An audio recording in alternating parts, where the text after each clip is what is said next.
Welcome to the Canadian Records virtual meeting with the International Institute at genealogicalstudies.com. My name is Drew von Hasselbach, and I am a mentoring professor with the Institute. This session, Bequeath it or not, the real reason people left $1 bequests, is being recorded. Now, one thing I do want to start with is a bit of a disclaimer. So this material has a legal dimension to it, but I'm presenting this material for general information. It is not intended to provide legal advice. Okay, turning to the issue at hand. What does it mean when you're coming across a will in your research and you see that someone has left an heir, just a token amount? Maybe it's $1, maybe it's £1 because it's a British will, Canadian dollar, US dollar, whatever. Is there a legal reason for this? Well, that's the issue that I'm going to unpack for you right now. But before we do, let's actually take a look at an example of a situation where this sort of thing happened. And we're going to look at the estate of Donald MacDonald. Of course, it's a farmer named MacDonald, right? He's a farmer from Prince Edward Island. He died around 1891. And this is what his estate file looks like. So these are all the images from the estate file that I found on familysearch.org. When I say all the images, I mean I started off with what we call the jackets. Those are those end pieces of the file that basically describe the contents of the file itself. And there's like a modern version of this that looks like it was created when they made the microfilm of the will. There's the original version that was done. Down here in the left-hand corner, I didn't make that big enough that you could see it, but I wanted to include it just to draw your attention to the fact that it exists. This is actually what they call the endorsement. That means that this is the thing that the judge wrote out after he heard the case about this will and said, yes, this will is admitted to probate. In other words, it's proved. The executors can start executing on the material in the will. Of course, every time you see a document from me, you should also be seeing a citation, and I've included a citation there. I do, by the way, have these slides as a handout, so I can be dropping that in the chat at the end, so you'll have this material for your personal records. Anyway, the two big pages that you see right here, that is the will itself. That is the will that Donald MacDonald swore out in, I think it's 1891. And we can take a closer look at this. In fact, we'll blow this section up here. So this is from the first page. And Donald MacDonald says, I give and bequeath. That's not a spelling error on my part. You'll know from your transcription cases that you want to transcribe things exactly as they are in the original document. And in this particular case, this will does not spell bequeath with an B-E-Q-U-E-A-T-H, which is the way we would do it nowadays. It was just bequeath, the way it was written there. I give and bequeath to my brother, Archibald MacDonald. Just want to highlight the give and bequeath, very standard language that you'll see in a will. To my brother, Archibald MacDonald. Okay, fair enough. So it's going to a member of the family. And what? He's giving my farm on Green Marsh Road, Lot 58, consisting of 75 acres of land. So a very standard thing that you would expect to see in a will. Somebody leaving their property to a family member, an heir, that sort of thing. But what happens next? Well, we see some other family members. We see his mother, Mary MacDonald. She gets $5. This is 1891. So even in 1891, $5, not a lot of money, even in 1891. Sister, Margaret MacDonald, she gets the sum of $1, just $1. What's going on here? Sister, Christy MacLeod, gets the sum of $1. Another sister, Catherine Gay, she gets $1. Another sister, Sarah MacLeod, $1. And then there's a brother, John McDonald, $1. So kind of interesting that one of the siblings is getting his farm, his entire farm of 75 acres, and I'm assuming it's 75 acres on Prince Edward Island in 1891, had a cash value that was probably a lot more than $1 or even $5. But in this case, the other siblings and the mother, they only get, these token amounts. What is going on? I have seen conversations about this in genealogical circles, and I have seen a lot of people jump to the logical conclusion that this was some sort of trolling from beyond the grave, like an insult, a way to say, take revenge out on somebody by only leaving this token amount. So that's the question. Is this meant to be an insult, or is there some sort of legal reason for this? And spoiler alert, you can probably surmise that since I've decided to talk about this, there is not only an ancient legal reason for it.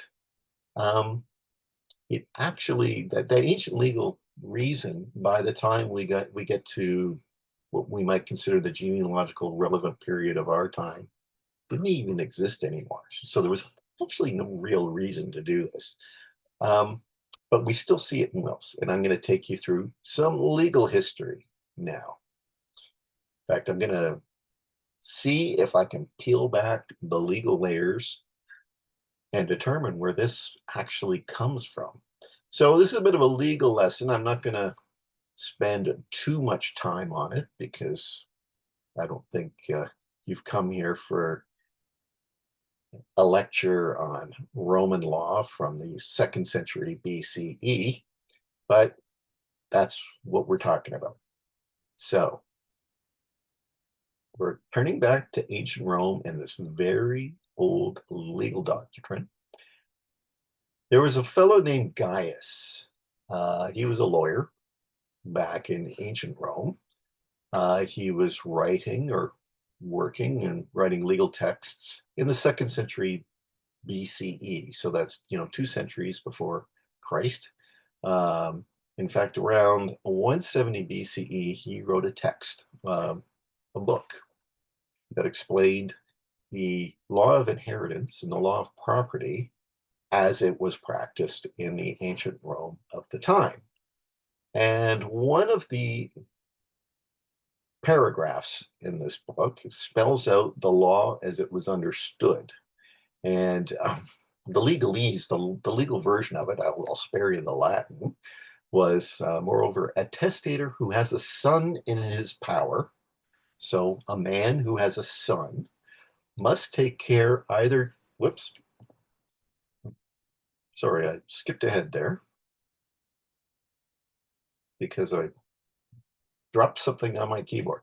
So a man who has a son in his power must take care either to institute him as an heir or disinherit him. Because if this man passes over that heir in silence, he vacates his will. So let's break that down and say it in hopefully a simpler way. So if you had a man who had a male heir, and the man passes away, and the courts are reading the man's will, and that man's heirs are not specifically mentioned in the will, the man's legal heirs, the heirs that should be the man's heirs, are not specifically mentioned in the will is void. So the whole will gets torn up. So that's the law as it was in 200, in the 2nd century BCE. You had to specify everybody who was supposed to be your heir. And there was definitely an understanding that a son was supposed to be the heir of a father. So if we go forward 700 years to Justinian, he was another emperor in a later phase of Rome. It's called the Byzantine period. He's famous for putting together a sort of encyclopedia of law. And when he had his his staff attorneys and lawyers do was assemble every bit of known law as it was stored in archives and everything, and put it together in these volumes that could be published, so that the whole world, or the whole Roman world, would understand what the law was. And you can see that the law has evolved in this 700 years, because whereas Gaius had said if there's an heir and the heir is not mentioned in the will gets ripped up, Justinian says, well, actually what we'll do is if an heir is supposed to be mentioned in a will and is not mentioned, then we'll presume that the testator, the person who wrote the will, meant to mention that the heir was mentioned in the will. And the only way that the will could be enforced so as not to give the money or the property to that heir would be for the testator, the person who writes the will, to specifically say, don't give the money to so and so, I'm disinheriting them. So that's the law as it was. So I'll wrap up. That's the end of my ancient legal lecture, right? Um, if that didn't register, then all you need to know is that there was a very, very ancient law. And by ancient, I'm talking about thousands of years old law that said a father, by presumption, a mother, a parent had to include their children in the will. And the only way their children could not take property is if the, the person writing the will specifically said the property is not to go to whichever of my children are my heirs. And that was the law, and it sort of lived there for a long time, hundreds and hundreds, like a couple of millennia. In fact, it even still existed in some English courts in some US states in the 1600s. Like it had a long, long life. And what happened by the 1600s and the 1700s? Well, lawyers came up with a little workaround. They realized, hey, if the testator just gives a buck to one person that they don't want the whole estate to go to, then that'll take care of this old law, and we won't have to go through the process of disinheriting somebody, but we also won't have to go through the process of having the will torn up, and you know, and there'll be litigation and that sort of thing. So that there was some old law to this, but we're talking about the 1600s and the 1700s. When it comes to genealogy, we're probably dealing with more modern times. We're getting into the 1800s and even the 1900s. And the reality is that um, that law, that approach to things had largely disappeared. It was gone. So why do we still see this in wills that are written in the 1800s? Well, lawyers just, they're not quick to change things. So tradition seems to have stuck around, and a lot of, I think what simply happened was a lot of people went to their lawyers and said, I need to write a will. I just, I think my two oldest kids are well looked after, so I don't really need to give anything to them. But my youngest kid needs the farm, so let's just leave the farm to him. And that's so the lawyers thought they had to apply this old law that didn't really even exist anymore. Um, and this is the thing that you do need to understand. Um, unless there is legislation, like a statute that says that there's some reason, a legal obligation that a specific relative has to receive the property under the will, there's no legal obligation to leave it to them. So um, there might have been some sense that leaving these $1 bequests was a way to ward off potential legal challenges. There might have been some sense that this very old law that, as far as I can understand, was long since extinct, was, if they thought it was still on the books, or there was any risk that it was still on the books, they thought this was a way to get around it. But I don't really think it was all that necessary. And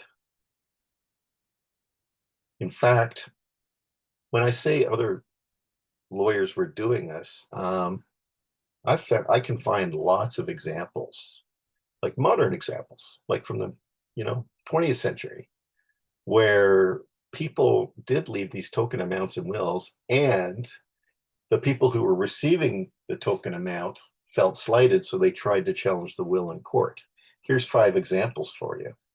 Now, guess what happened to those 5 examples? Did the people who challenged the will win? Were they able to say, hey, that $1, that shouldn't have happened? No, they all 5 cases lost. In fact, we can look at them. There's the case of Lillian Huber there. What happened to her?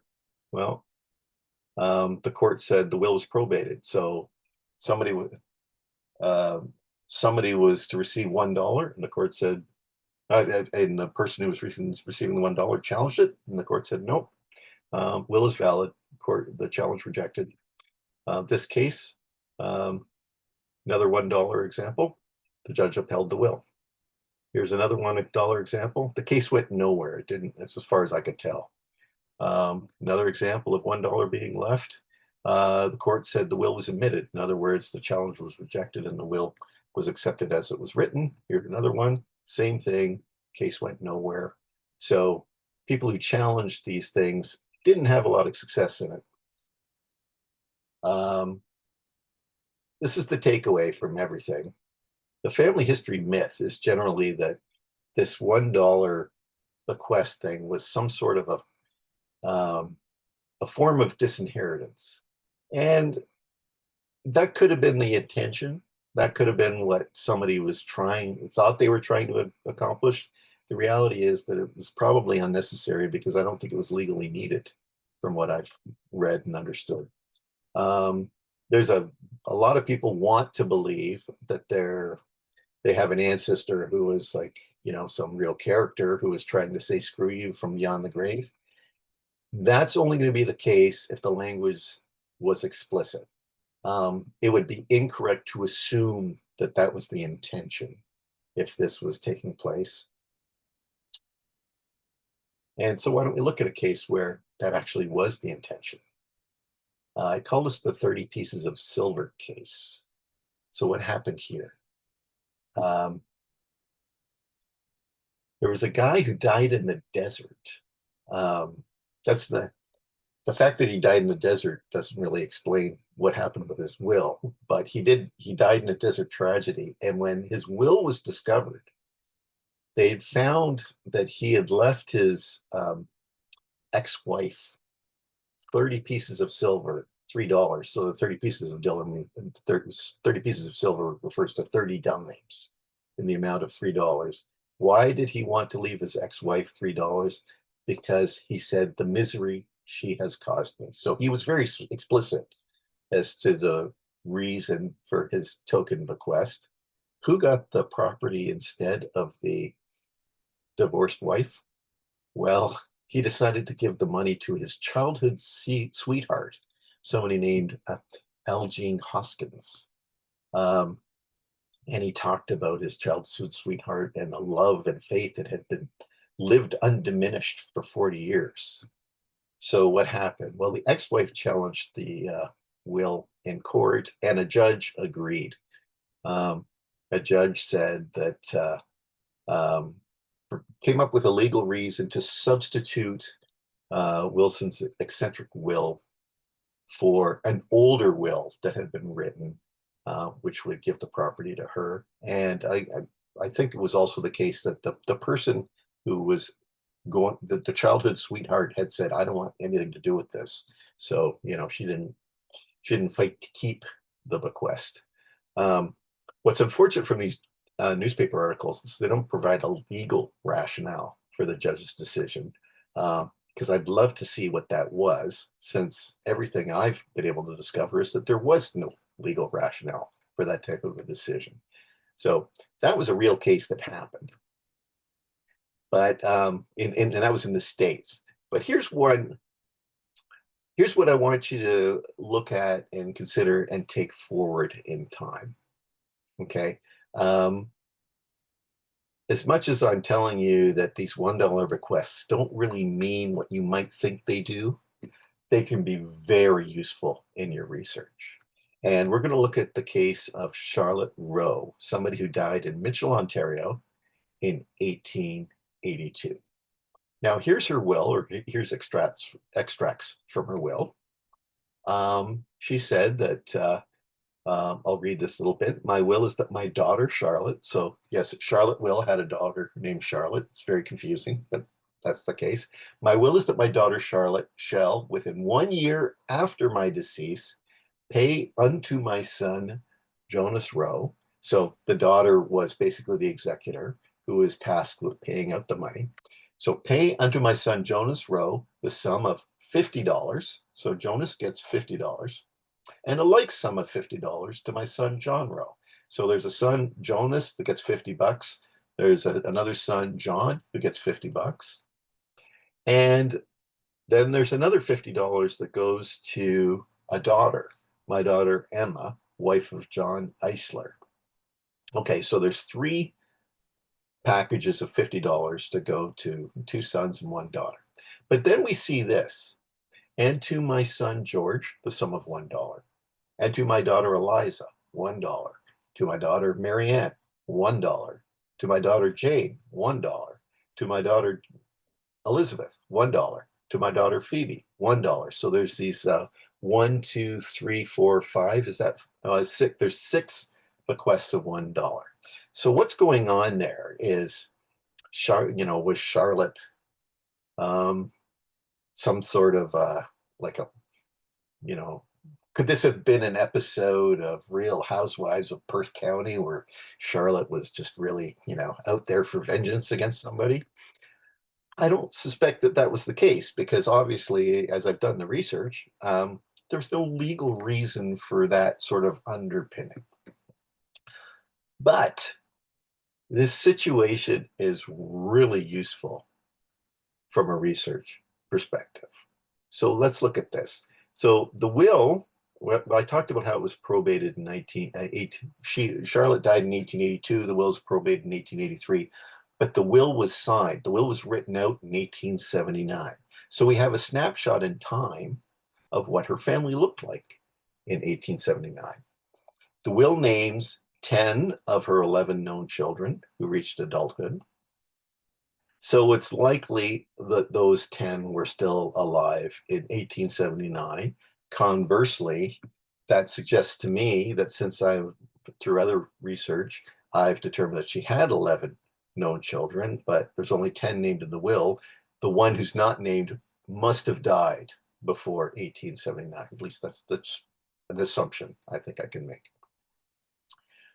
I noticed that a lot of the children have similar names. There's a Jonas versus a John. There's an Eliza Jane versus Eliza. So this can be very confusing when you're researching this family, but seeing how she referred to these children, Jonas, John, Eliza Jane, Eliza, that helps me understand that when I'm seeing other documents that refer to specifically to Eliza Jane, as opposed to just Eliza, I know which of her daughters she's referring to. So that's very useful. The estate file contains a signature for her daughter, the one who's also named Charlotte Rowe. Anytime you come across a signature, I would save it. I'd take a screen capture of it. I'd take an image of it. Those can always be useful in trying to identify particular members of the family, like this, where you have two people of the same name, Charlotte Rowe and a Charlotte Rowe. Whenever I see a document that is signed by Charlotte Rowe, I know that refers to the daughter because I've seen her signature. If I see a document that's marked with an X, I know that refers to that X was likely made by the mother because the mother couldn't write. So the signatures really help me figure out which Charlotte is which. It's always useful with a will when you see who the witnesses were, because you can pursue some fan club research, friends, associates, neighbors. Well, presumably It's not always the case, but it can be the case. The two witnesses to the will were friends or associates or neighbors, and now that you have their names, you can, pursue more information about them, and that might lead to more information about the person you're researching. um, the will identifies that her husband, James Rowe, had predeceased her, so that's quite useful. And it provides the legal address of their real estate, which was really useful because I was able to use this to track down some real estate documents that told me a bit more about the family. So that little exercise that she went through by giving those 6 children $1 um, was really useful to me. It really helped me out. And that's what I think you want to do when you come across a will that leaves these token bequests to various people. Uh, don't run off and assume that it's just some 19th century form of trolling, unless you have the specific information uh, to reach that conclusion. Don't jump to that conclusion without more concrete evidence that that was the intention. It's probably reflective of this very ancient law that had fallen by the wayside, but nobody had really managed to remind themselves that it just didn't exist anymore. But take the W on it, take the win, realize how useful it can be in your research, as was the case in this instance where I was looking at Charlotte's Rose will. Um, I have no explanation as to why 3 of her kids got the $50 and uh, the 6 others only got $1. But again, having the children named is very useful to me. One thing I wish that Charlotte had done was provide maiden names for her daughters. She only identified her. There's only one of the daughters who's identified by a maiden name. The rest are just identified by first name. So, in a couple of instances there, I haven't been able to figure out who those daughters married and what happened to them. She also didn't, provide any other identifying details like residence and so on. But it was useful, though, to at least have this snapshot as to, um, who was alive in that family when she wrote the will. But take away from this, $1 bequests, it really serves no modern legal purpose, despite what people will tell you. The reality is that in most jurisdictions, family law legislation won't permit you to give somebody $1 in order to override whatever obligations you have under statute to support any dependents. There's no obligation for um, people to take the positive step of disowning their adult children in a will. If they don't want adult children to take any of the property, they just don't have to name them. That's usually the case. Again, remember, I'm not giving you legal advice. If that's something you want to pursue, you'd have to talk to a lawyer on your own account. But really, there just is no reason to do that. Do not assume your ancestor is saying F you from beyond the grave. That just is not what is happening. Although I know it makes for a great story, but unfortunately, that story likely isn't true. This really boils down to probably what I can best describe as some sloppy will drafting from those times. So that takes you through it all. Does anybody have any questions? I remind you, you're being recorded. If you want to leave a question in the chat, that's one thing. We can also wrap things up and I can take your questions offline.